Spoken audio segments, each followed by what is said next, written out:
Hello ladies and gentlemen, my name is Tommy and welcome to my upgraded tutorial on how to build a lagoon around an enclosure.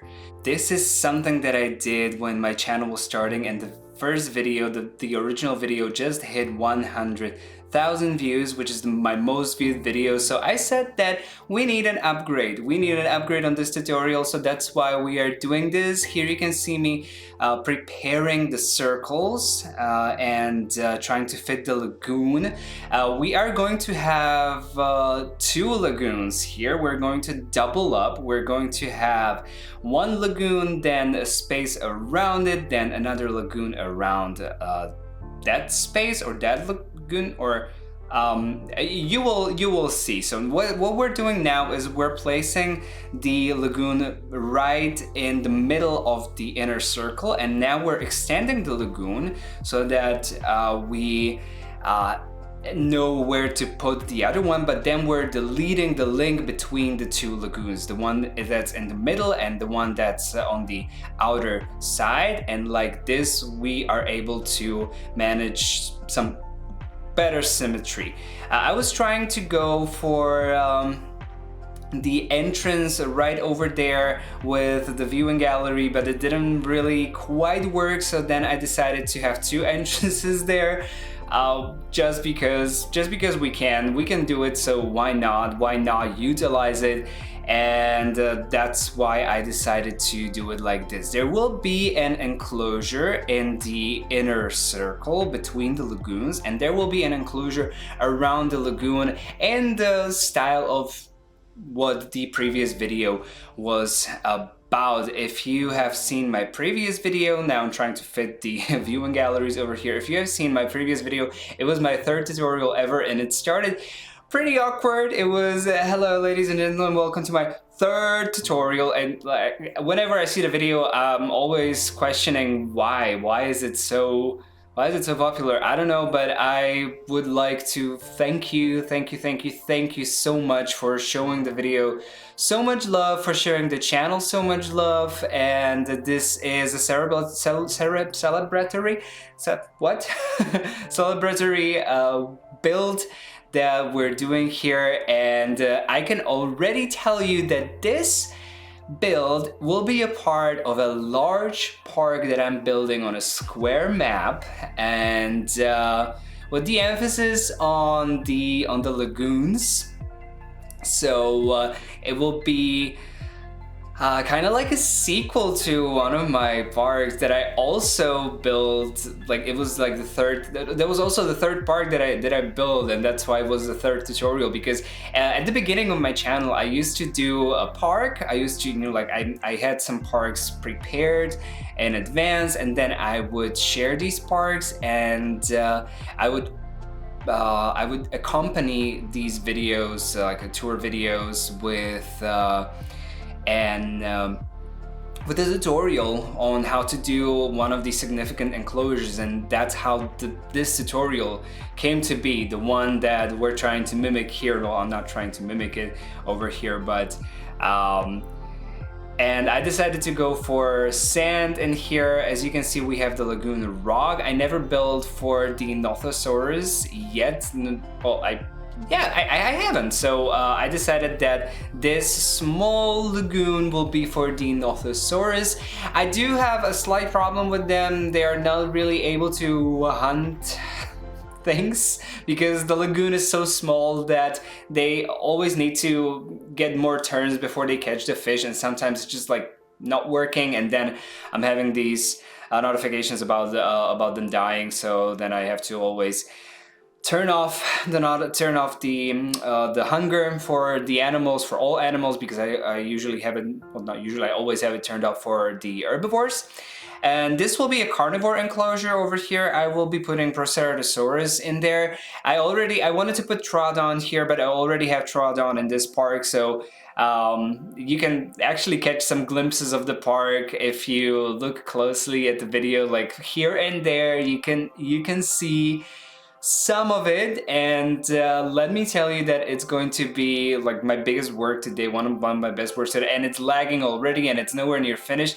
But my friends from the building community have advised me to close the park, so I guess the tour will be without the guests. But if it helps the park, if it helps me finish building it, then hopefully it will be all right. There's like so much decoration in there, and that's why I don't like the square maps that much. I decided over here that it wouldn't like it doesn't need to be so deep with the enclosure, just like semi-deep, I would say, so that you can get a good view from the viewing gallery as well. The slope doesn't have to be like that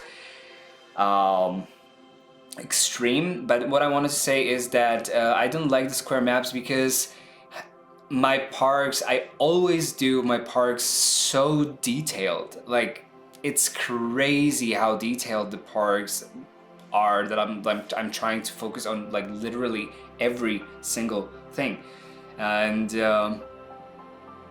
that's why with the square maps, it's really not good, because you have more space and then the lag starts like when you're like halfway finished. And what then? What do you do then? Like, why do I need so much space if it doesn't matter anyway?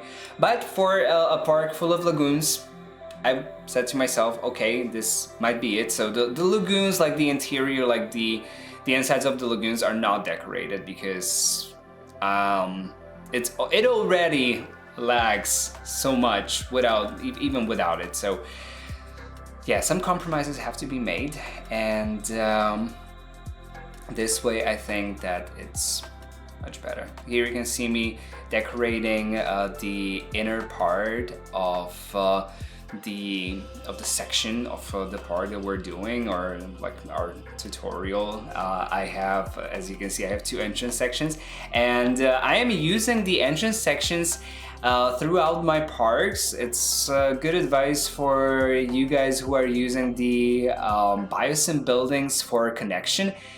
You don't need to have those connections there. Like those underground railway connections, they don't actually need to be there if you have multiple entrances. Like,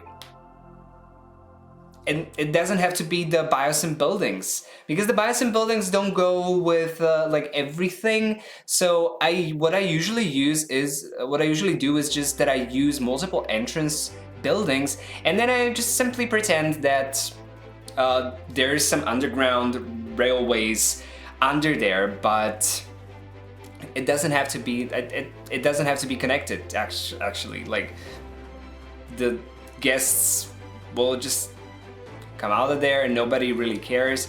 I'm using the decorations for the the outer sides of the lagoon. Here we have the Nilphosaurus. How do you call the outer, like the edges of the lagoons?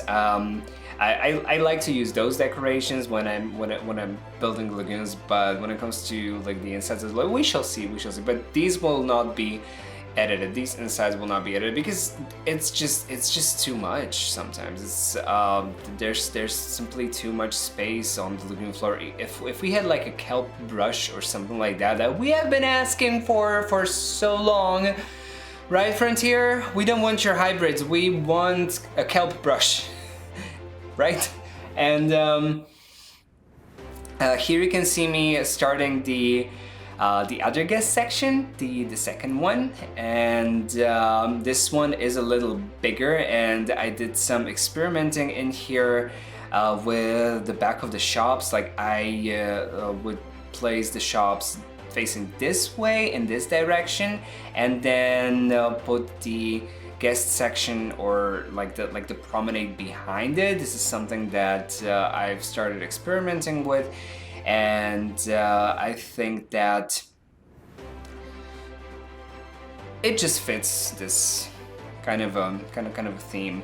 And I actually do like to do it because it saves space. Like, it doesn't limit you in any way.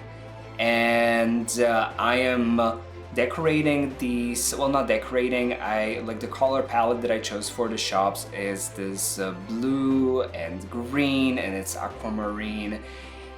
So basically something that you could find in an aquatic park, let me say it like that. I'm not gonna reveal the name yet, but it's like it's nothing groundbreaking, but yeah.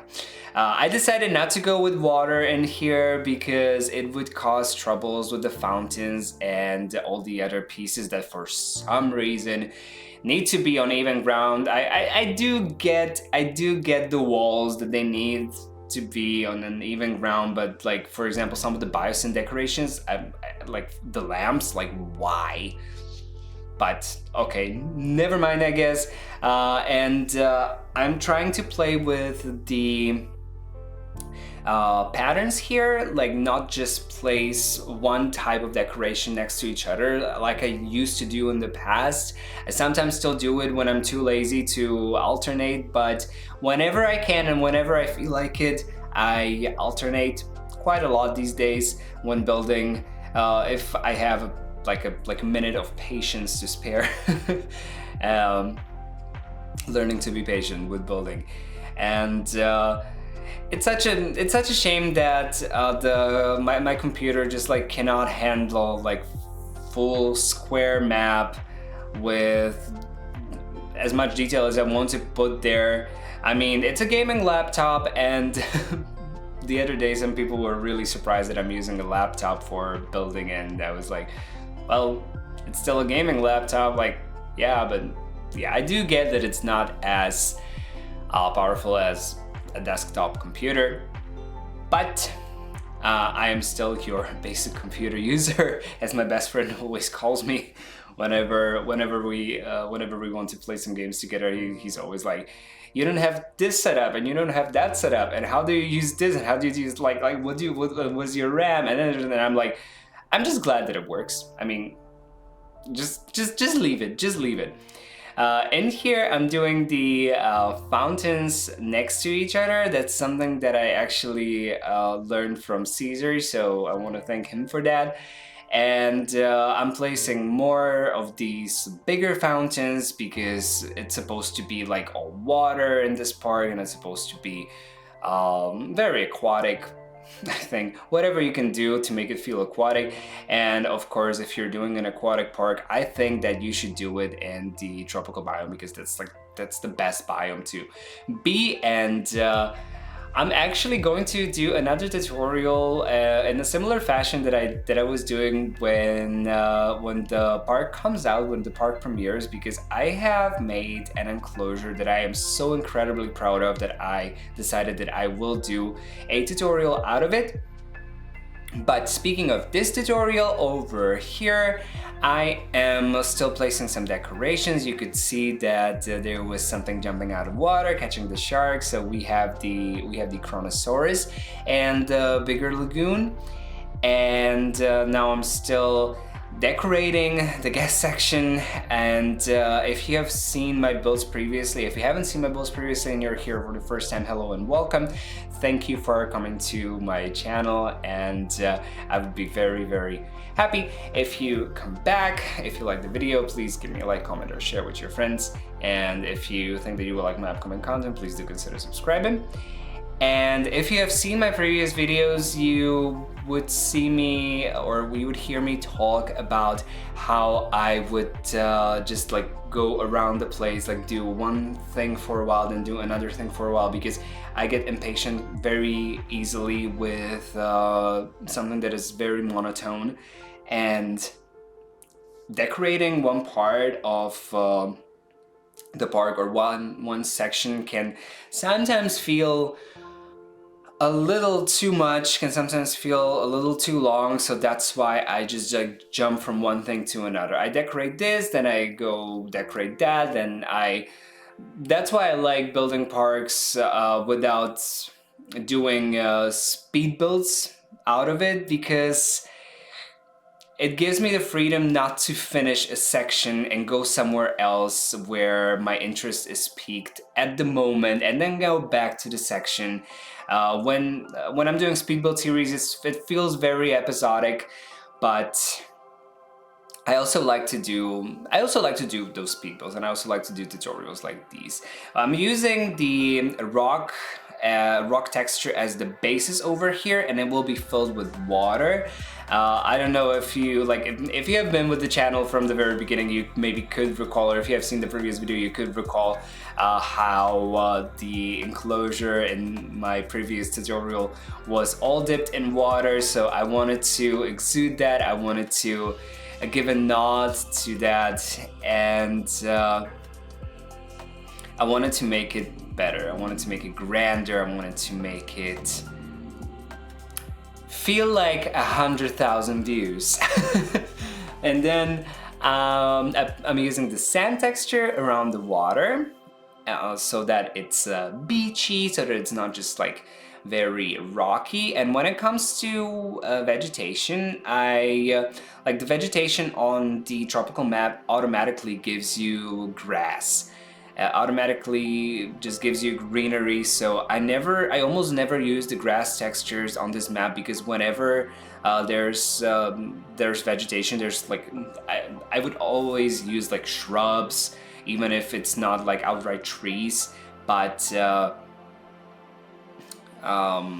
it turns green, and then it's reasonable to assume that there's portions of and parts of, especially like on hilly parts of the environment, where the rock would be the prevalent feature. So that's why rock is usually my texture to go for as the basis for all the enclosures. And then I'm just adding vegetation, and it adds this like very natural greenery with it. Sometimes I alternate. Sometimes I place the grass texture there as well if I feel like the enclosure is too rocky for my taste. But I like this pattern of a rocky enclosure, especially if it has an incline like this. It feels like it should be rocky, and then we have sand around the water to make it feel like a beach, and wherever there's greenery, there's grass with it. And I think that makes the most sense, right? I mean, cannot be the only one here, but I do love tropical maps and tropical textures. And this is the final product. This is what it looks like. I am very, very happy with this build. This is the initial guest section that I can already say that have been extended in the park, that I am continuing this section already. And so this is where the guests can come to for the outer part of the enclosure. This is the bigger guest section, because like we have the smaller guest section in the inside of the lagoon. I didn't fit any shops on the inside of the lagoon, just the bathrooms. Yeah, the guests will always complain, of course, about the lack of amenities. And what do I always say? Screw the guests, and like the guest needs, like ignore it. Like, I will not let any guest needs come in the way of my creative building. This is the enclosure. We have the Mamenchisaurus here, and the, oh my god, what's its name? Centaurosaurus, my favorite Hadrosaur from the first game, and at a certain point it was my favorite dinosaur in the first game. In the second it got pegged down a notch a little bit, but this is the outer part. This is the outer enclosure, bordered with fences, with circles of this magnitude, with circles this big. I usually use fences because placing so much decoration would be a pain in the I don't know. Can you say the other word for donkey, and to not to get demonetized? Well, whatever. You know what I wanted to say. And also, again, too much decoration crashes. So I started using fences. I don't know, like, yeah, desperate times use desperate measures. Who would have ever guessed that a build about dinosaurs and enclosures would need to use fences? But I hate to use fences. I love to use decoration as barriers, but sometimes there is no other choice. This is the Chronosaurus eating the shark, feeding, and I think that we are already going to the intersection of this where we have our second guest section with some nice decoration, with some nice fountains. I am very fond of this bit over here, like this small, like a semicircle section. We have the zip lines. We didn't have that 2 years ago, so this is already a really big upgrade from that first tutorial from those enclosures. And I do have to say that I am very proud of this build, and I am proud of the park that I'm building around it and with it, and I cannot wait for you to see it. But it's still not finished, so it still will take some time before I will promote it. So I will post sneak peeks here and there like this. I have already posted a picture of the Dino Kairos enclosure on my channel, so if you don't want to miss it, again, please come back and do consider subscribing, because there is much more coming, stuff like this. So thank you, ladies and gentlemen, for watching. My name is Tommy. If you liked the video, please give me a like, comment, or share with your friends. And one last thing for me to say is thank you again. Have the greatest of the days. Until the next time. Bye-bye.